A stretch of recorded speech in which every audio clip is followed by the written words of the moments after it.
Good afternoon, good morning, good evening, wherever you are in the world. I'm so glad that you're here today. This is The Joy Show, and I'm your host, Barbara Schreiner Trudell, and I am delighted that you decided to join us today. This show is all about just being you, just one you. So important that we come to love and accept ourselves as we are, where we are, with whatever's going on for us. Well, let us begin in a conscious way by sharing the land acknowledgement. We work, live, and play on the historical and traditional territory of many First Nations. And as we gather on Turtle Island, we as settlers are grateful for the opportunity to meet here, and we thank all the generations of people who have taken care of this land for thousands of years, including the Métis, Inuit, and all other Indigenous people. Also, acknowledging that as we continue to grow and expand on these lands, there is still unresolved and dangerous inequality and discrimination toward our BIPOC and 2S LGBTQ plus family. And by making these acknowledgments, we strive to be allies and take an active part in reconciliation. We recognize our oneness, we realize our history, and we choose to create a new reality. For we are one. Well, today my guest is a remarkable, remarkable woman. Her name is Rhonda Schlanger, and she is a certified mindfulness instructor who has practiced meditation for close to 50 years. She was introduced to this practice in 2011, transforming her life and taking her to Thailand numerous times, where she had the privilege of learning how many highly respected monks and learning from highly respected monks and master teachers. She participates annually in silent retreats to strengthen her devotion. After fulfilling career in primary education, Rhonda now devotes her time to teaching through her company, Mindfulness and the Lotus. She also is a recurring guest instructor for the Mindfulness Society of Canada, a nonprofit organization providing free weekly meetings for mindfulness-related teachings and guided meditations. And I have done a couple of those. Rhonda recently added a new branch to her offerings, which she calls METTA-Morphosis. Metta is a loving kindness practice based on Buddhist teachings, creating transformation, bringing us to a more compassionate heart for ourselves and others. Rhonda's passion for helping others led her to becoming both a Reiki Master and a sound healer, and she regularly leads sound bath healing sessions using crystal healing bowls. And she does these in a public and private setting, in person and online. And I attended one of those, and I will tell you, it was absolutely stellar. I've never been so relaxed in my whole life. Welcome, Rhonda. I am so glad you could join us. I'm overjoyed with that. Welcome. Thank you so much, Barbara, for having me. Oh, so grateful that you're here. Tell us a little bit about how you got started in this whole meditation thing and how you got to be you. Oh my goodness. How I got to be me. Well, I had the good fortune of growing up. I actually it was in Montreal, and my dad is an architect, and he was under a lot of stress, and he was a very young dad in his very, very early 30s. And he had, when he had me, so when he was in his, when I was about 14 years old, my dad was under a lot of stress, and he decided that he was going to take meditation as a stress release program. And he asked me if I wanted to join alongside him. And of course I said yes, not really knowing what it was all about, but just to have that special opportunity to be with my dad and just explore something new. So off the two of us went, and we began a lifelong journey of meditation.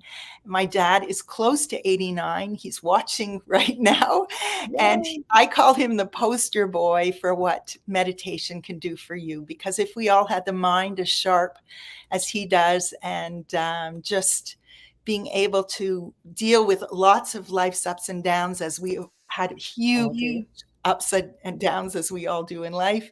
Mm. But it was the way that he learned to navigate them through having this ability to meditate. Wow. So that's kind of how it began.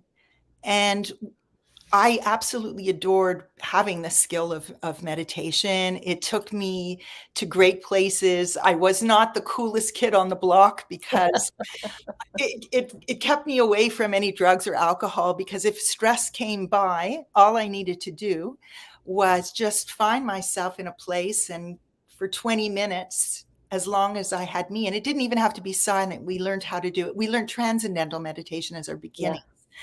And so we were taught to even be on a bus and be able to meditate. So I could meditate and I would feel automatically much better. If you've had the joy of meditating in your life, you know that, right? Yeah, well, that's the thing. It really makes a difference. I remember years ago when I was a youth, um, not minister, but practitioner in a center in Calgary. And we took 4 youth down to San Francisco. I think it took us about 3 days to drive there. And we were going to a youth retreat. And we would get up we'd stay in the hotel overnight, and then we'd hop in the van in the morning and start driving again. And I'd be in between all these teenage boys. And I'd go into my meditation, and they would be like, how do you do that? Like, they got the radio on, they're being noisy, but it doesn't, it's irrelevant Yes, very because much it's so. an inner personal journey. It doesn't require silence. Exactly. Awesome. So it's a beautiful, beautiful, way to relieve stress. The only problem that happened, though, was you could meditate and you come out all zen, but then the minute the phone rings, or the minute the door opens, or the minute you turn on the radio, or you turn on the television, or you walk out into the street, that zen can be gone very, very quickly, such as Yes. life. This is what Yeah. life is. So I continued on this journey of meditating, and then one day I was at a friend's cottage, and I just crossed paths literally with somebody who was visiting at the same place I was. And for whatever strange reason, I declared, I said, pardon me, I'm just going off to meditate. I never make that announcement to anyone, but in that moment I did. And she Yeah. said to me, oh, you should come with me. I have a teacher. And the first lesson is free, and it's on Mondays. And I thought, why would I need a teacher? I've been meditating all of these years, right? Yeah. And so I thanked her so much. I went off quietly. I did my meditation. I came back, spent the weekend, and it was a very, very stressful time in my life. Actually, one of my closest friends was actually very, very ill at the time. Mm-hmm. And for whatever reason, when I got back into the city on the Sunday, I called this girl, and incidentally, her name is Joy. Well, And I said, you know what? I've had a second thought. I'd like to join you. And I did. And it changed the course of my life. wow. Because what Yeah. happened was, I met Jess Kaufman, who became my teacher, but he started us on the meditation route and then brought in the mindfulness component, which I had never had in my life. Oh, wow. And mindfulness is so powerful as we pay attention to what it is we're thinking and doing, because all these words have power. The thoughts we have are creating our lives. So tell us a little bit about the mindfulness.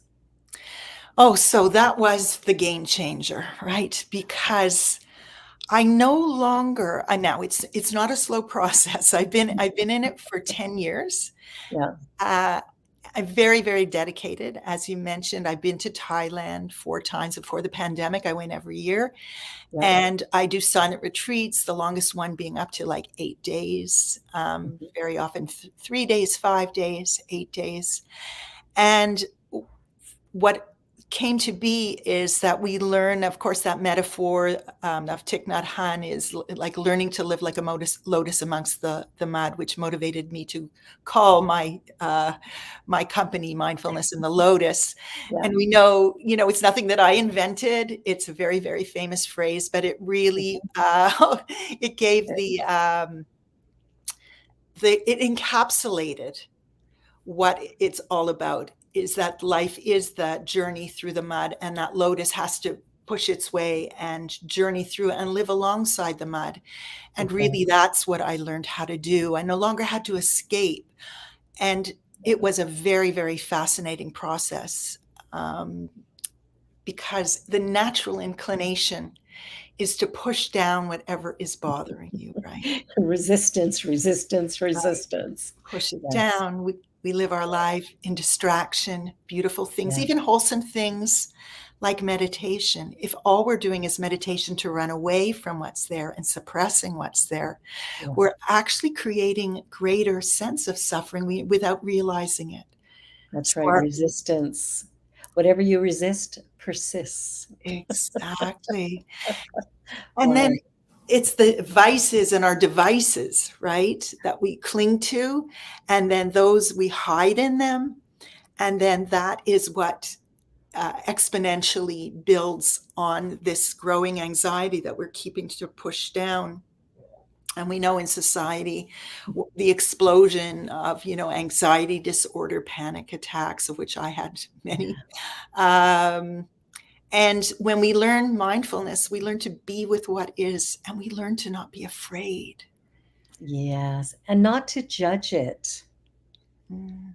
It's like that story of the farmer, where a horse comes onto the property and the neighbor goes, "Well, you're so lucky." And he goes, "I don't know, maybe yes, maybe no."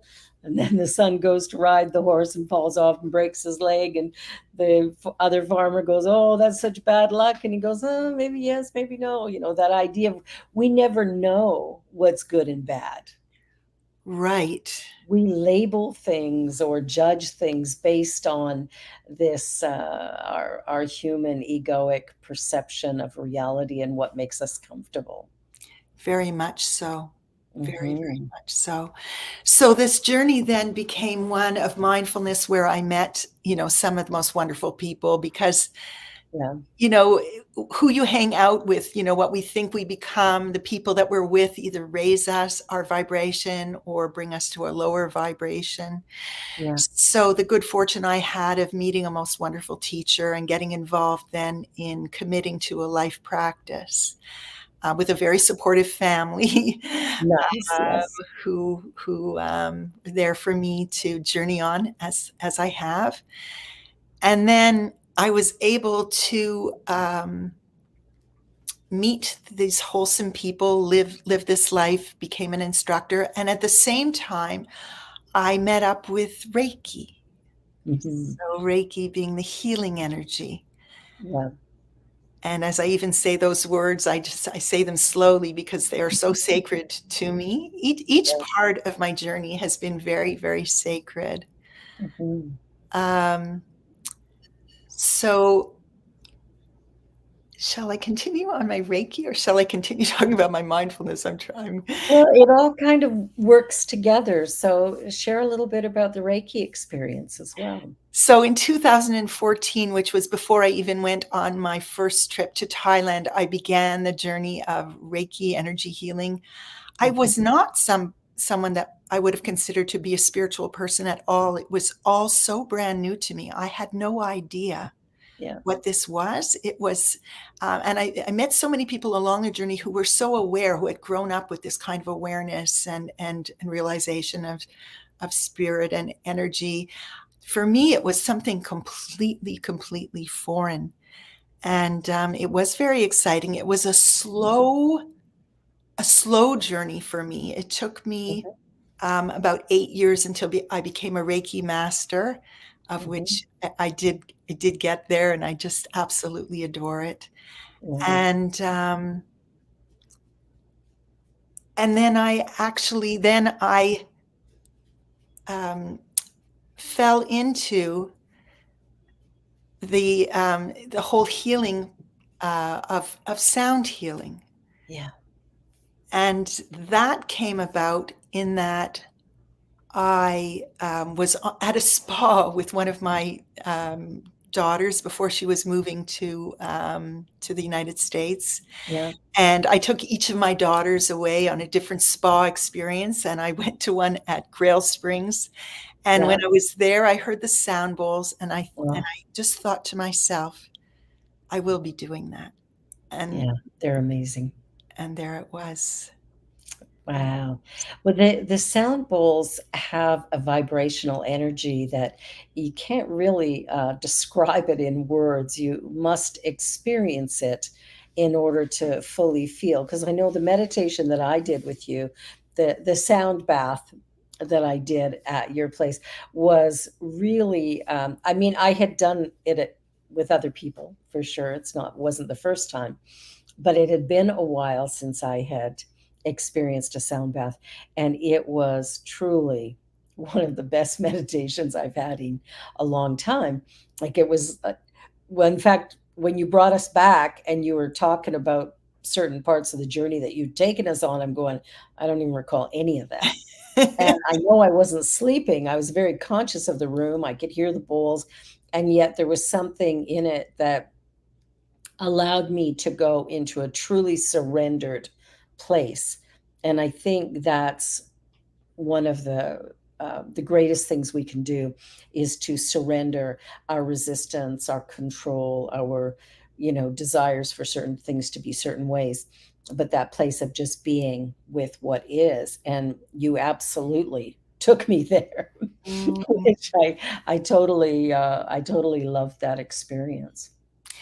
So this is what I'm finding with the sound bowls. I didn't Mhm. realize it at the time. I was a little worried about it being maybe a fluffy experience, maybe a spa-like experience when I started. And I kind of wondered what Mm. my meditation teacher would think, because he's very, very wholesome, and we have one of um, the most evolved spiritual living beings, Longpor Pramot Pamojo, in Thailand. And Mhm. I was kind of wondering what he would be thinking about this. Yeah. And he experienced it with me, and I was very nervous that day. He came to the same setting that you enjoyed, Barbara. Yeah. And he said to me afterwards, it is such a powerful, it's a gateway to spirituality, and that he Mhm. really wanted me to make sure that I really extended this very as far wide as I can, not Yeah. just to meditators, even to non-meditators, Absolutely. because it gives them a taste to see and feel that there's something beyond. And I was so touched by those words, a gateway to spirituality. And I I love that. realized, yeah, and I realized that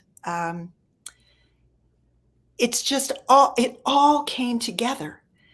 And Yeah. so then with my Reiki, and I love giving Reiki, but what I realized, you know how you mentioned that it took you to another dimension?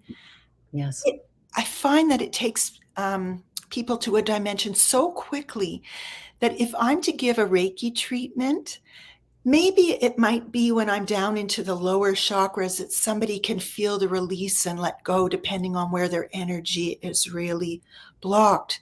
But Yeah. I find that if I augment my Reiki by beginning with sound bowls, so I have the studio room that Yeah. is transformed with my massage table and my sound bowls. And as they lie down, I begin with a sound bowl experience. And so by the time I get to place my hands on, the energy has transcended so deeply that they're moved on another level, that they're surrendering and opening and allowing each of these chakras for whatever needs to be energized and brought and cleared. We're Yeah. already there. Yeah. Yeah. Yeah, I believe that completely. That was my experience, and I've had a couple of, interesting experiences when it comes to energy and where it can go. This was, and I had done, you know, sound baths in Calgary before moving here in the 1990s, and loved it. They were great, great meditations. We would gather. There's usually 20 or 30 people, and we get this beautiful experience of the bowls. And they have a way of shifting our energy so quickly and so easily into a place of, because at that time relaxation was something I couldn't really do. Hmm. It was, but the bowls would take me there just so fast, so fast. Well, that's exciting. Now you offer these ongoing, these sessions Yes, I for do. groups. Hmm. Yes, I do. So I have some in like locally where I live in near North York, and then I have some in a Thornhill location, and then some online. So there's Yeah. all kinds of offerings, and then of course I have the offering where I do the Reiki with sound bowls as well in my Thornhill location, and Yeah. then I teach. So and I can talk maybe a little bit about the metamorphosis that you had Yeah, let's mentioned. talk about that. Yeah. So what I realized is as I look back and I listen to all of my, my students, some of whom have been following me for about 8 years now, Yeah. I realized that there was one thing that really was, I could see it in myself and I could see it in all of my students. And that was a metamorphosis, a change.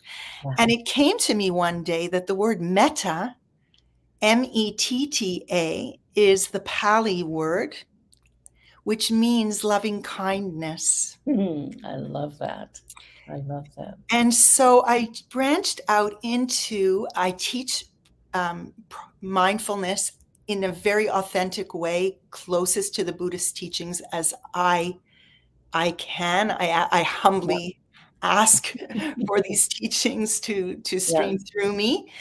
And then I also just branched off now into this loving kindness practice, metta, inviting through the lens of the Buddhist teachings, the metamorphosis by opening our heart, by changing the scape within this heart, and then allowing the wisdom and insights of mindfulness and the combination of the two Mhm. practices being transformative, bringing us to our highest self.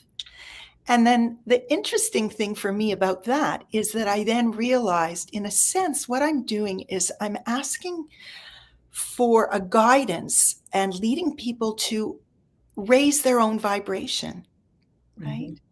So now we've got the meditation, we've got the mindfulness, we've got the Reiki, which is energy, and we've got the sound bowls, and they are all vibration of Yeah. different levels, all coming together.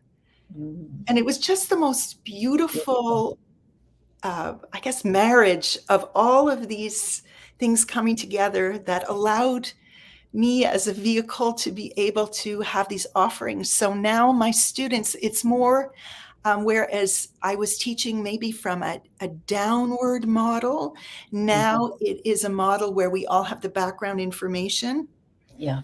And now it's more of a facilitation and the Good. facilitation, and then including always these kinds of healings, bringing it back to our own heart and guiding us for inner compassion and then the outer compassion and connectivity to all beings. That's beautiful, because if we don't have it, we can't give it.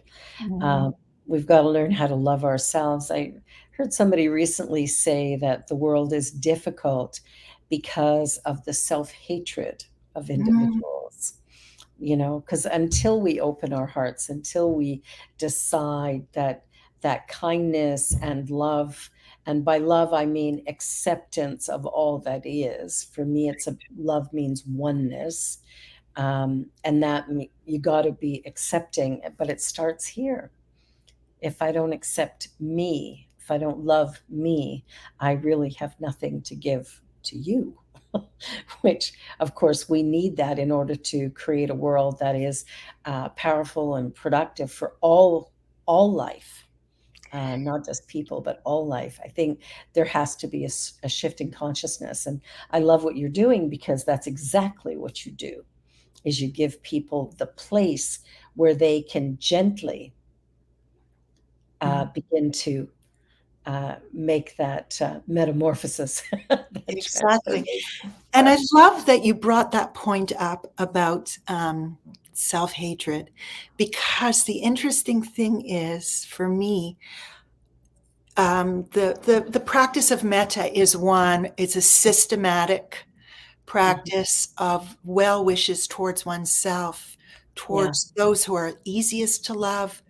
towards those who are peripheral in our lives. And the fascinating thing for me is it brings those that are in the shadows up into the light, Yeah. the shopkeepers, the people who make our life run that we take for granted.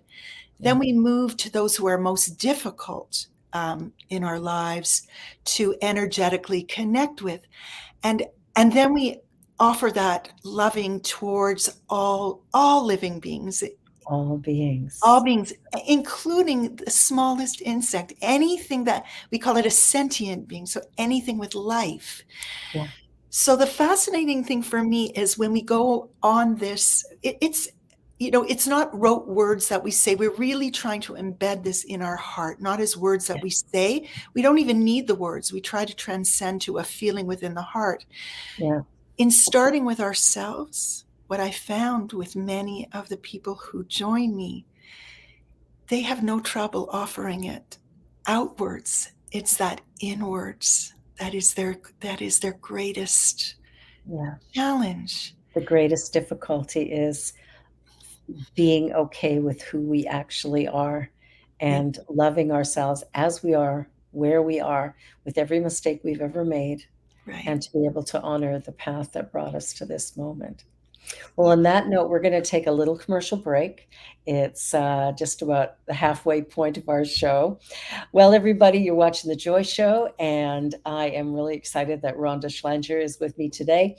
And we're talking about sound baths and mindfulness and all kinds of good, yummy stuff. So we'll be back in just a minute. Don't go away. Bye for now. New Thought Media Network is on the rise. We're looking to grow with you. Do you have technical media experience or perhaps a desire to learn? Are you willing to volunteer your precious time and attention? We share this message to benefit all. If you possess a computer with a camera and a microphone, we will share our knowledge with you. Behind the scenes or being the star, let us bless our one. Contact us at info@ntmedia.org. Watch me change when you change the way you look at things. The things you look at change. When you change the way you look at things, the things you look at change. When you change the way you look at things, the things you look at change. When you change the way you look at things, the things you look at change.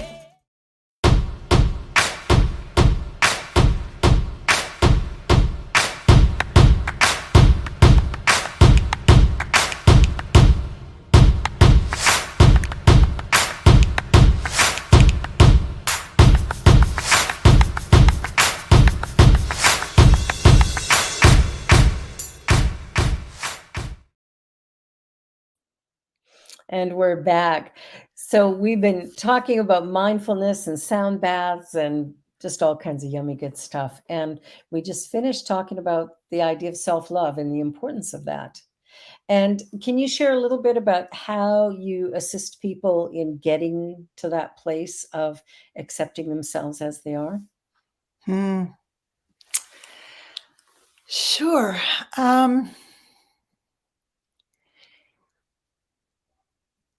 It's a journey that they have to find for themselves.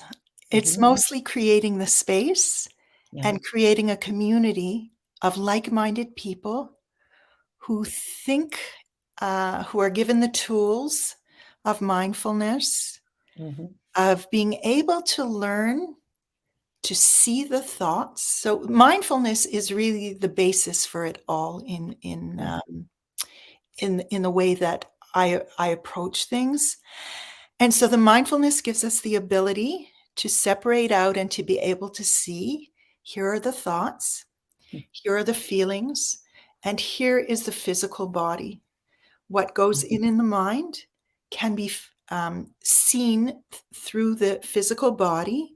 We know disease, dis-ease, a lot of it is the emotional connection to our thinking and that creating illness within.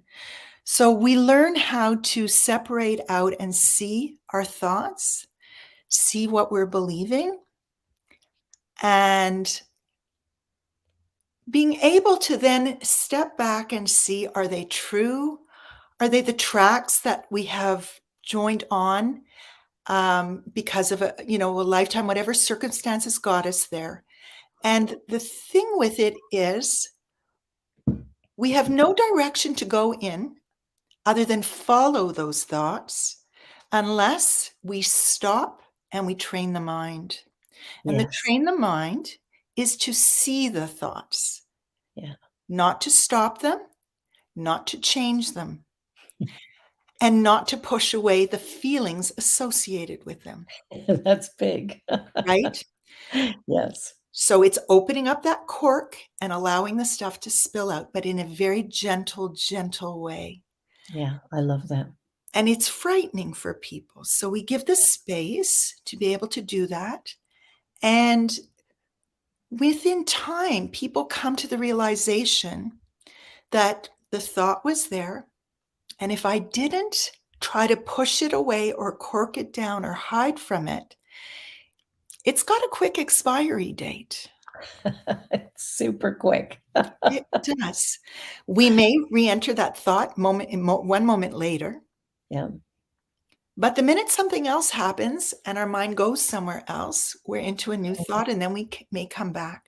So we have to train this mind of ours to see the flow of thoughts and to notice. It's the noticing, the awareness. Once we begin to do that, then we have the opportunity to, I'm not saying to rewrite. We don't need to rewrite anything because it's all part of us. Yeah. All of these feelings, the wholesome ones, the unwholesome ones, they're just moments that happen. Yeah. Part of a lifetime of moments.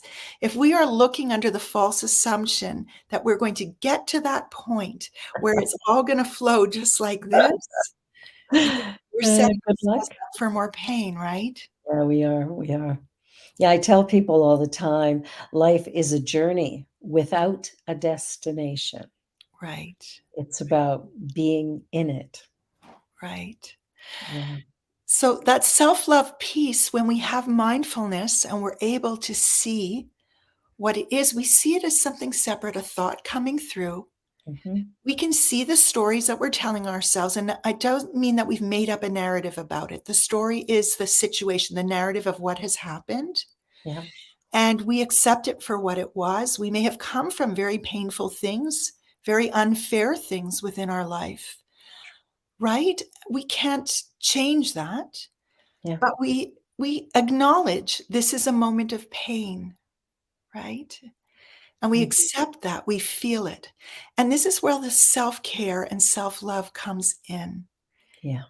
Is accepting that this has happened, this is what it's like, and being okay with that. Yeah. And embracing it with often simply the hand on the heart space is that reminder, It is. I'm here, it's tender. You used the word gentle before. Yeah. And that word gentle in all of this is paramount to treating ourselves with gentleness. That's such an important thing. One of my favorite movies, the main character is always tapping his heart, going, all is well. All is well. Just that reminder all the time, like no matter what the world is doing, no matter what's happening around us, we can react to it, or we can maintain our own sense of self and deal with and be with. And I think sometimes for me, when I feel pain in my body or something, rather than going, getting into the story of, oh, darn, it hurts, but rather to go into it and welcome it and just go, what is it that I really need? Like in my heart of hearts, what do I need right now? And it's never about a pill. It's always about just being with what is. Very good. And knowing that it's there, it is serving a purpose of some sort. Mhm. And that I think for me, suffering is my resistance to life, Right. creates that suffering. And the way we think, of course, fuels it. Of course. It really keeps it going. So I love this. I want Yes. to get back to, you asked me what can people do to Hmm. when they're struggling with the self-care piece. Yeah. And I remember one of my students, we actually say those words, "May I be peaceful, may I be happy, may I be at Yes. ease, may I be free from suffering." And Yeah. we loop them as a meditation, as a formal meditation practice. Yeah. And sometimes I just ask people who are really struggling the most to, um, to offer those words to themselves. But there have been other spiritual teachers who have given this piece of advice that I really like. It might have been Jack Cornfield, and that is, or maybe Sharon Salzberg, who are just beautiful leaders in this whole compassion element. And that is, if you can't offer those words to yourself, can you envision a person who loves you unconditionally or who Mm, has loved you unconditionally? yes. Maybe someone who's passed, a grandparent. And can you imagine the words that and their wishes that they would want for you? What would their Yes. heart be feeling for you? So if you cannot say those words to yourself as a wish from you, start through the mind's eye of a heart Yeah. that loves you fully and offer Yeah. yourself those wishes. That's beautiful. And I had one student who did that, and she said to me, "I couldn't say those words to myself." And then she went like this, "But I could whisper them." Oh, I love that. I love that. It just touched me beyond until she got to the point Yeah. where that offering, and it isn't even the words. You don't even need the words. It's There you just, go. how would they look at you? How would they greet you? What would the energy be like when you are in their space? Oh, So, those are that's some offerings. yeah, that's beautiful because that's one of the things that I've done is something that Louise Hay would do is have someone look in the mirror and say, I love you. Barbara, I love you. I love you. And I've worked with that. And, I get a little bit sad sometimes when I'm working with youth and I have them try to do that exercise. Mm, And they can stand in front of the mirror with tears pouring down their face, and they cannot say those words. So I love what you just shared because I think that's another level of, you know, who really loves you and what would they say to you? That's a really beautiful way to kind of begin that process mhm. because until we do that, our world will continue to be difficult and challenging. We individually must change in order for the world around us to be different. Yes, Love creates love. yes. That's that's the whole energy of it. Oh, this is so exciting. This is so I love talking to you, Barbara, because I can just feel energetically, even that's the weird thing too about this whole online thing. It's amazing to be with people, but honestly, I can feel your energy and yeah. just in connecting with you in this way. It's a very beautiful way to spend time. So I so appreciate having this chance to Oh, talk. well, thank you. It's interesting because it does go through. That's what's fascinating. I'm doing an online class tomorrow called Return to the One. Mhm. And, it'll be an all day offering, but it's, having people come to that place and you can do it online. It makes it, we can't physically touch, but we connect. And that's what's remarkable. Well, and with Reiki, you can do distance Reiki or whatever. And I do a practice called spiritual mind treatment, which is again a healing modality to shift our consciousness. And it doesn't matter where you are in the world, doesn't matter what the time difference is, that if there's an agreement, we connect at that subjective level and the transformation takes place. And it's remarkable to see how we can work with each other in that place of loving acceptance. So exciting, so exciting. So tell me about learning the bowls, because we're going to do a sound bath in a couple of minutes here. What was it like to learn how to do that, that healing type work? Okay. Well, it was something that I just did intuitively. So Okay. it was something that I just knew was in Yeah. me. I knew that it was there. I just needed the bowls, and I wanted those bowls so badly. And then COVID came, and I could not get those bowls. Oh.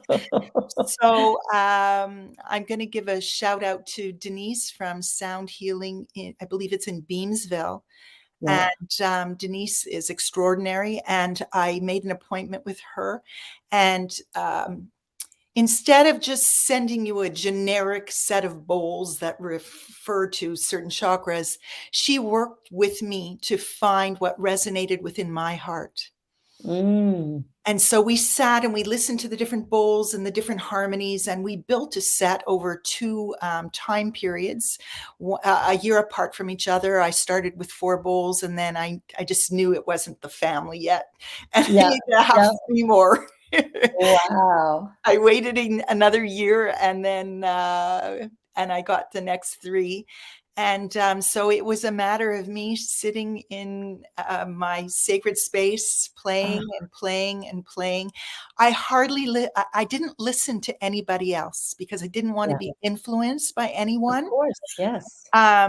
So I just intuitively played, and I have a daughter, actually. One of my daughters is a professional singer. So we sat and we actually did sort of some chanting to feel what would come naturally from me. And we just sort of improvised together.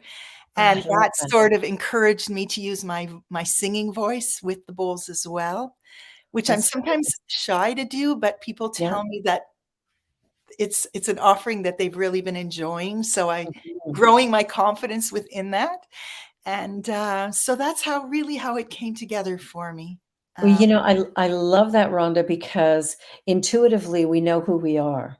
mhm. And I often hear people say, well, I don't know what's mine to do, or I don't really know what I'm supposed to be doing. And I go, well, stop lying to yourself, because number one, you do know. And for some reason, we resist it. It's like, and I think it's that playing small or that self-loathing that prevents us from really blossoming and going, this is my gift.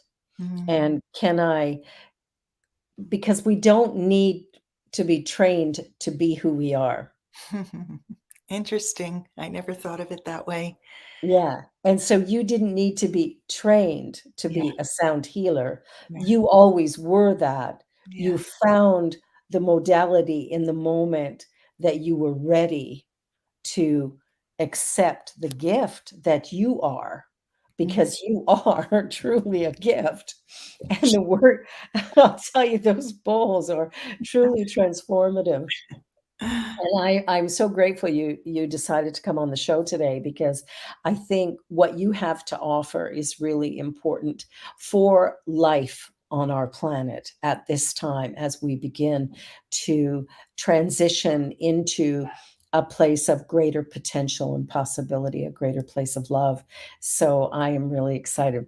We are going to let you get to your bowls, and we're going to take you out of the shot. And as Rhonda prepares, to play this beautiful sound bath sample for us, I want you to take a moment to relax your body, to sit comfortably, maybe turn your volume up a little bit if you need to, and energetically just open your heart space so that you can receive this very precious offering that we're going to share with you today.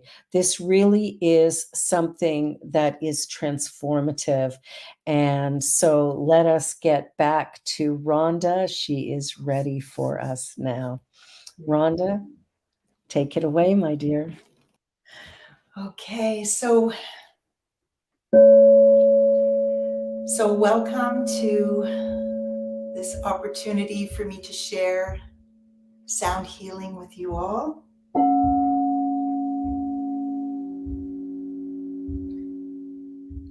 And allow yourself to feel the support of whatever surface is beneath you, supporting you, holding you.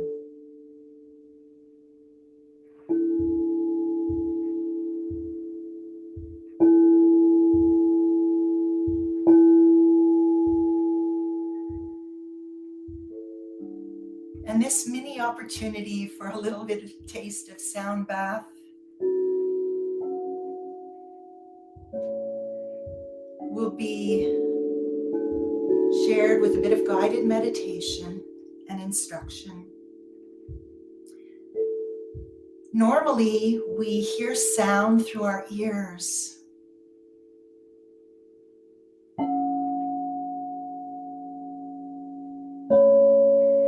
But I'm inviting you to acknowledge this body as a vessel of energy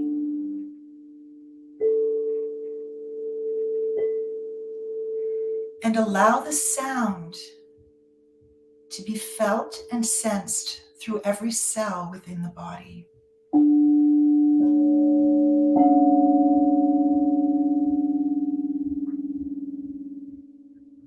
With each breath that you take,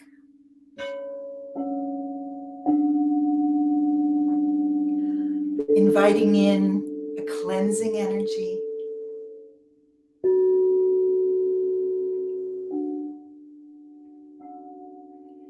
and an exhale, allowing all of the negative, deep energy that's been stored, a route to escape.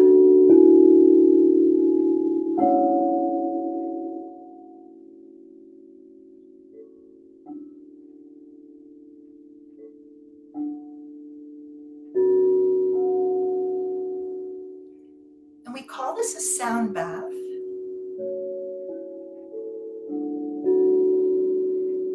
because we allow ourselves to be bathed in the vibrational sounds.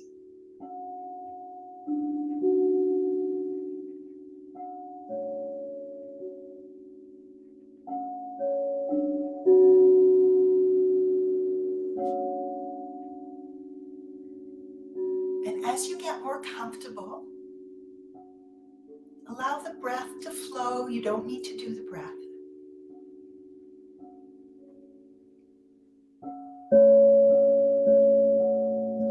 The body knows how to breathe all on its own. Allow yourself to be carried away.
Rhonda, thank you.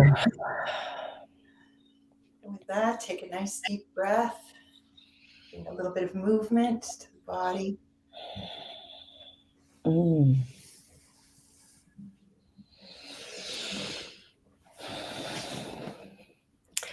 So beautiful as an addition to any practice that we have.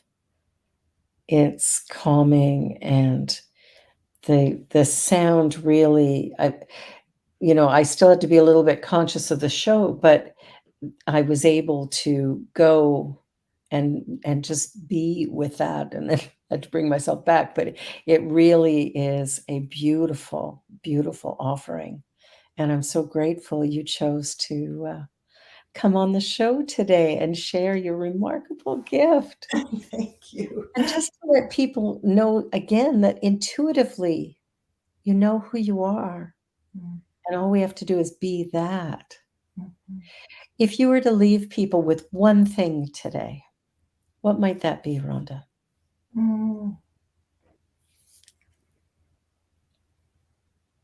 To listen to their heart. To listen to their heart, to be their guide, and to see all the layers that we've placed that may create boundaries, and learn to create expansion. And that expansion and generosity leads to generosity, which leads to compassion, which leads to connection, which leads to our highest good, no matter who we are. And that extends into the world, and energetically we need each other. So thank you. That you're so right. That absolutely is exactly it. I know in the work that I do as well, it's about connection. It's about people finding their voice, their life, listening to their heart, welcoming their journey, regardless of what it looks like. Because some of us have had pain. All of us, I think, have had pain. And so allowing it to not stop us on our journey, but rather open us up to even a bigger possibility or potential. beautiful. Thank you so much. Thank you. It was wonderful to talk to you. So good to have you here. thornhillsoundhealing@gmail.com is how you can connect with Rhonda. And she'll be offering some online stuff soon. So if you're far away, just know you can still connect. Rhonda, bless you, bless you, bless you, my sister. Thank you, Barbara, so much. And have a wonderful workshop tomorrow. Those lovely, lucky recipients tomorrow to be in your energy field. Thank you. It's going to be beautiful. And for all of you watching, be sure to like, share, and subscribe. And we'll see you again next week with The Joy Show. Bye for now. Bye-bye. On behalf of everyone at New Thought Media Network, thank you for being a member of our virtual family. Your financial contributions help share the New Thought message with people from around the world. Please visit and contribute at www.ntmedia.org/donate. New Thought Media Network. Come be you. And please like, share, and subscribe. Until next time, peace and blessings.